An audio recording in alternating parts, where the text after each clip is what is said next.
In the previous lecture, we discussed about the modifications of roots for association with different kind of microbes, and there we started the discussion on root nodules. Okay, I told you how the nodule formation takes place, and in the end we discussed the function of leg hemoglobin. So I am going to repeat that much part, that is leg hemoglobin. Now leg hemoglobin, this is a red colored pigment found in nodules which releases only that much oxygen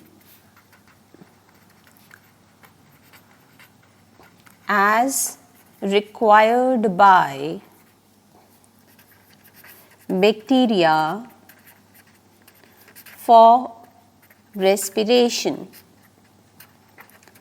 Okay, we discussed there that the bacteria involved here is Rhizobium, and it's a gram-negative, non-spore forming, bacillus type and microaerobic bacteria. So it requires a limited supply of oxygen for its survival. So that's why only that much oxygen is released in order to make the overall environment the reducing environment. Okay, so this is important. So it otherwise makes the environment of nodule reducing type. Now why there is a need of reduced environment? That is because of the enzyme nitrogenase. Now what is the function of this enzyme? It converts dinitrogen into ammonia, and the enzyme is active only in reducing environment. Reducing means without oxygen. Okay, so that's why the balance is maintained between nitrogenase and rhizobia by the pigment leg hemoglobin, because this will release only that much oxygen as required for respiration of bacteria, and otherwise for nitrogenase it will provide reducing environment so that it can function properly, and on its surface nitrogen molecules combine with the protons and result in the formation of ammonia. Okay. So now in this relationship we see that the bacteria is fixing nitrogen, and that is ultimately transported to the host cells in the form of different amine compounds, and in return bacteria gets carbohydrates and shelter. So it's a kind of give and take relationship which is called reciprocal symbiosis. So in root nodules, bacteria get shelter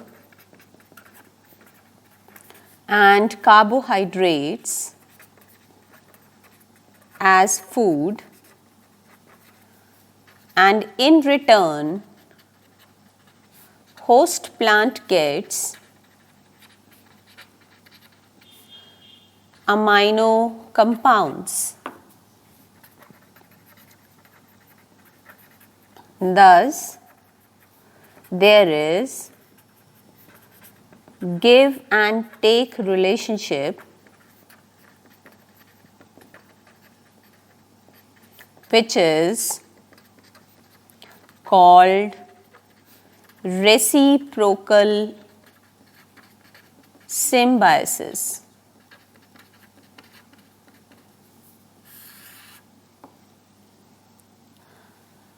Now this we discussed for the plants which are called leguminous plants that show nodule formation. Now we have many other plants which are non-leguminous type, but still they form nodules. For example, so the plants which are non-leguminous but form nodules are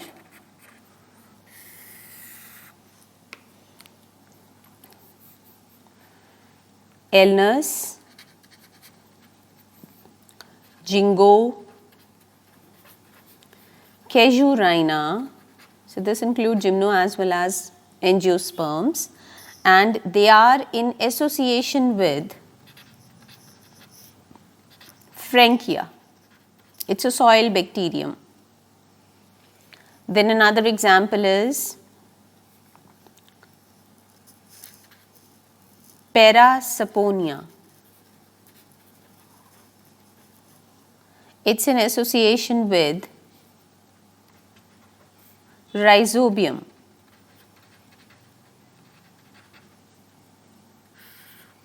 Okay, here we are taking the examples where root nodules are formed, but otherwise we see in plants many examples are there where leaf nodules are also formed, but since we are discussing this topic in relation to root modification, so we will have only those examples where the root nodules they are formed, but the plants are non-leguminous. Okay, so that was all about the written material. Now we are going to make diagram. First the morphology part. So here we are going to show a leguminous plant, Medicago.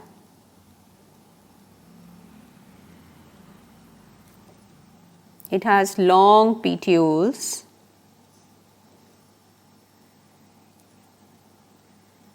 You can show 2-3 petioles and a space for flower. There also the pedicel is long.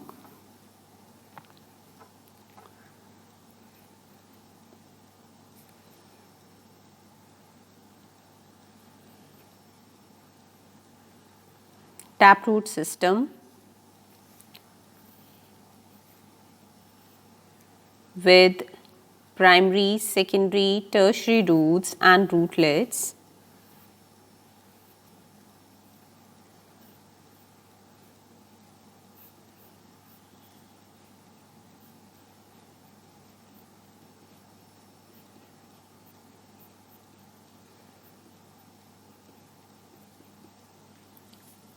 Okay, here you will make a plus sign, and along that you will make small leaflets.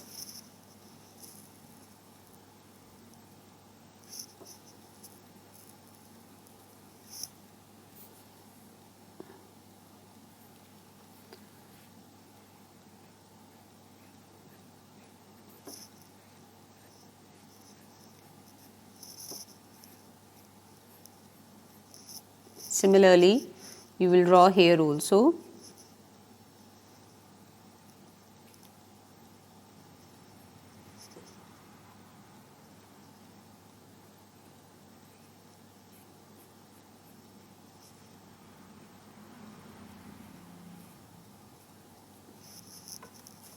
And the flower. Typical leguminous flower which has papilionaceous corolla. Now root nodules, we are going to show them with some other color. So they are present on the surface of roots, may be circular or of irregular shapes, and the sizes will also vary. They may be present in clusters even.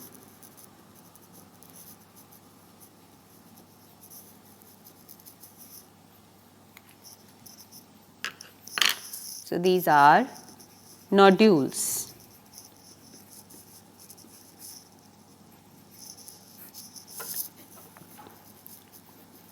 This is a compound leaf, flower.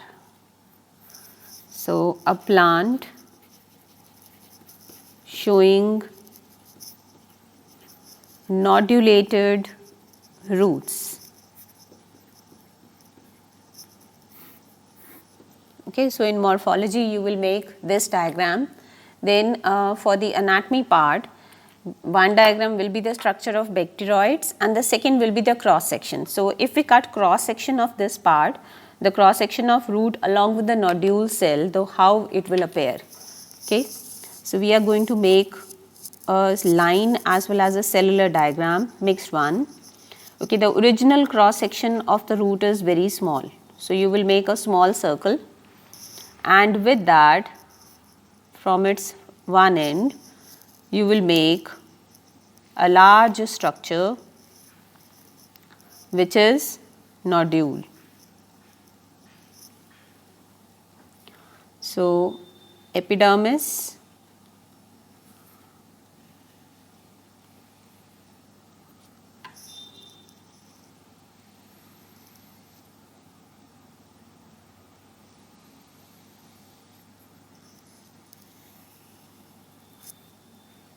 then we have stellar portion, mark the center, and stellar portion to show tetra-arch xylem,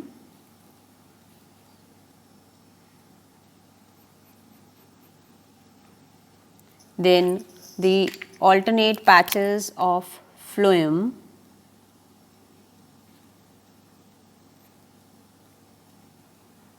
you need to leave some space of conjunctive parenchyma.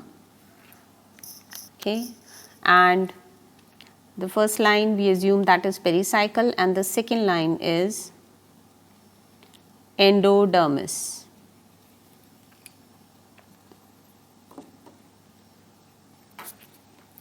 Okay, so in this area, right from the protoxylem, you will make a radiating line and which almost covers the half of the portion of the nodule cross section. Now, this is vascular supply. Okay. So, the vascular supply of nodule comes directly from the main root, the root of host cell.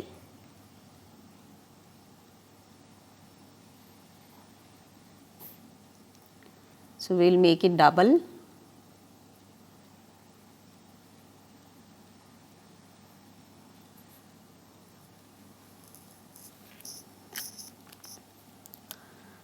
Now, in this area there are present bacteroids. So, bacteroids, these are the cells, these are present in large cells which are called infected cells, and each cell has group of bacteroids surrounded in a membrane called peribacteroid membrane. So, all these compartments, they have numerous bacteroids. Whenever we see the real cross section, we see number of dotted structures in these which are actually bacteroids. Okay, so, you will fill all these cells to show bacteroids, and in the outer region the normal cells are present, means there will be the cells of epidermis, then the cells of these, the extended cortical cells will be shown here, and on the surface we have hairs. Hairs are present on the surface of root only and not the nodule. So, this is infected zone. These red dots, they are bacteroids. This is vascular supply of nodule. This is TS root of host plant. We have phloem and xylem.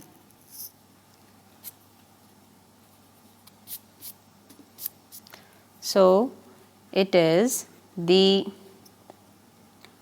TS of nodulated root.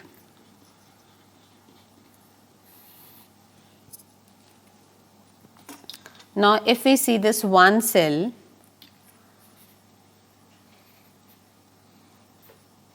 they are polygonal cells. It's not necessary that you make a hexagonal cell, okay, and they are interconnected with other cells.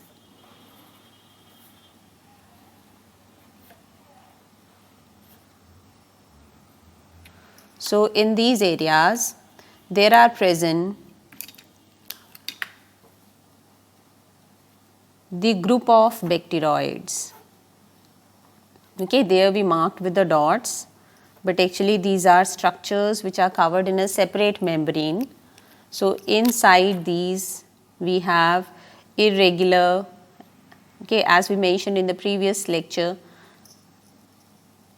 not a defined shape, bacteroids are present.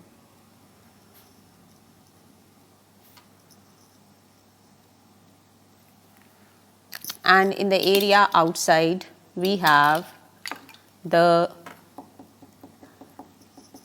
cytoplasm containing leg hemoglobin pigment. Okay, so its labeling part. This is the infected cell. These are peribacteroid membranes.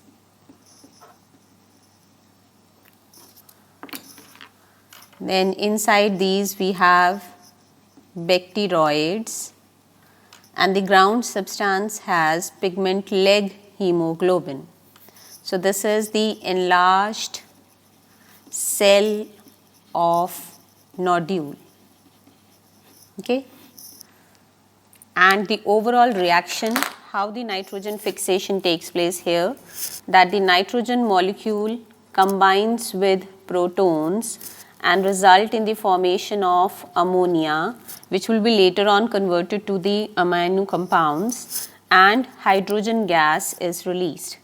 Okay, so this is the overall reaction, how the fixation takes place, and it is in the presence of enzyme nitrogenase and the pigment leg hemoglobin. So that is all about the root nodules.